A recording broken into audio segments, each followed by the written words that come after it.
Hello everyone and welcome back to my channel. I'm Diane Deziel and today I propose you to do the second part of the tailor collar away from the neck. This is the part where I do the 4 pattern pieces that you need. I'm taking my plan that I started with you last time, and today I'm going to trace out the pattern piece. We're going to do the top collar, the under collar, we're going to do a facing, and the bodice itself. What I'm missing on my plan is my facing line. I will take my ruler and I'm going to trace my facing line 5 centimeter wide or 2 inches, but that measurement doesn't include the overlap. So it's from the center front inside the bodice. I'll trace my 5 centimeter or 2 inches. Last time I put 2.5 centimeter or 1 inch. So all together my facing will have 7.5 centimeter or 3 inches. Now I'm going to trace a line parallel to my center front.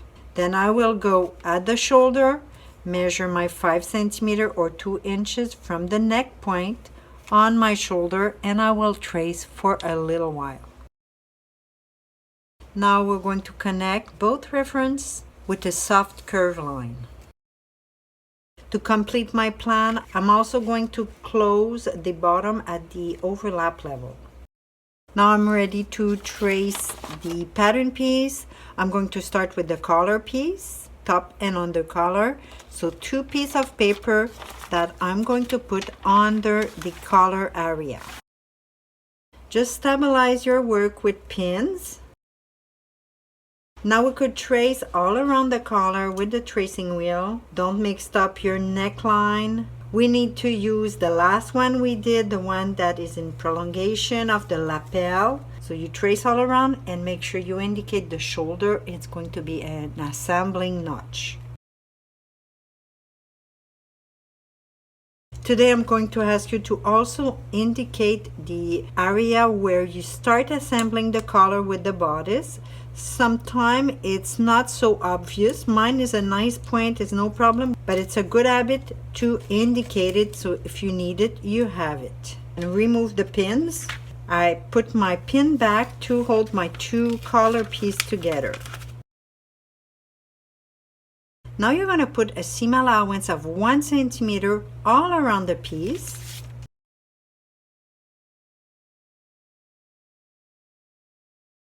I want to do the top collar a little bit longer so you don't see the seam from the top, so it's hiding under. It's not much, it's 3 millimeter or maybe 1/8 of an inch. That will put on the loose part. You see, this is center back, this is the neck. All the way up to there, it's the neck. So this is sewn with the bodice. This is the loose part. I will add my 3 millimeter or 1/8 of an inch all the way parallel, and then the same measure, 3 millimeter or 1/8 of an inch to nothing at the point.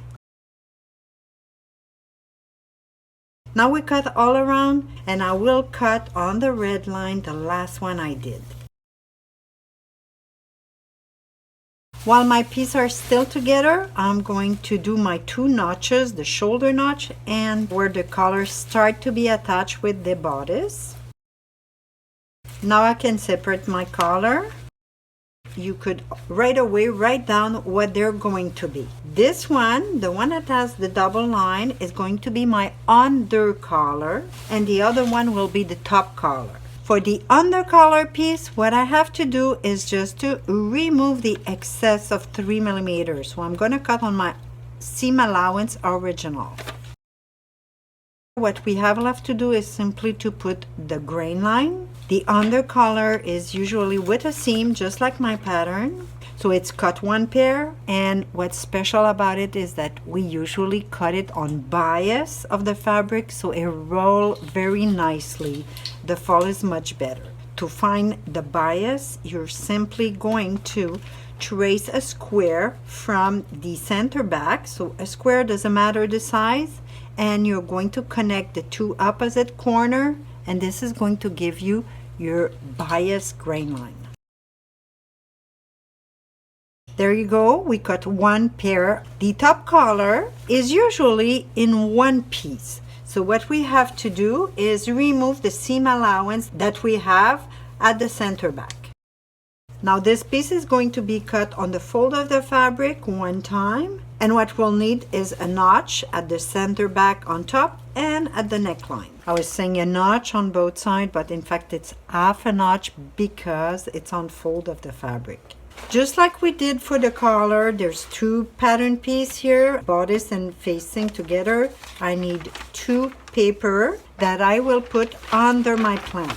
Just make sure that you cover everything you need, plus seam allowance, of course. Then pin your 3 layers. Now we could start with the bodice. It will go all around and we keep it an empty dart. So just follow those 2 lines. You go all around, neckline the same that we use for the collar and the lapel. The other reference that we'll have to indicate for the bodice is the armhole notch, the notch of where the collar start to be sewn with the bodice, and of course the breaking point.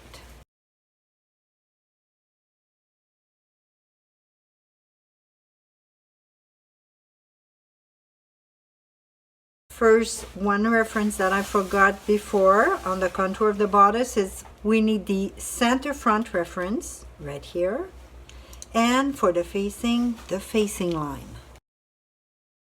So now remove the pins, and like we did for the collar, we'll pin together the 2 bottom layers.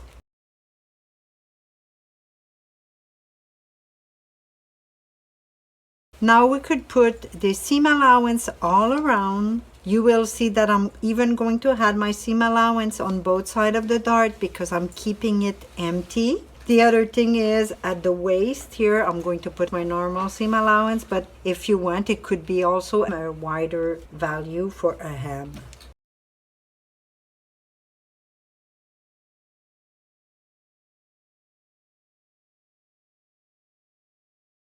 Now what we have left to do is to add the little excess, because here again, we don't want the seam to show from the top. So we'll put it only on the lapel, the part that is rolling, and we're going to do it the same measurement, 3 millimeter or 1/8 of an inch on both sides here, to nothing at the breaking point and to nothing where the collar starting to be sewn with the bodice. You should not be afraid of that little excess. Usually you don't even feel it when you do your sewing. Now we're going to cut all around. Remember to follow the red line.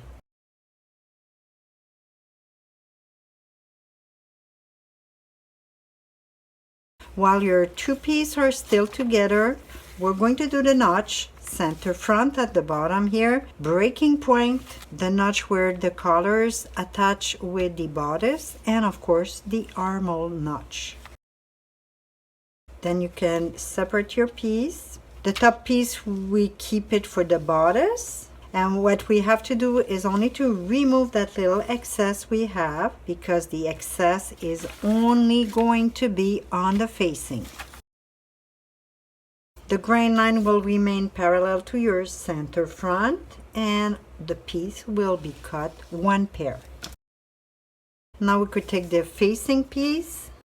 If your bodice is lined, you're planning to have a lining, you would need to add a seam allowance after the facing line. For my example today, I did not plan to put lining, so I would cut exactly on the line, and I would have or bias finishing or overlock finishing.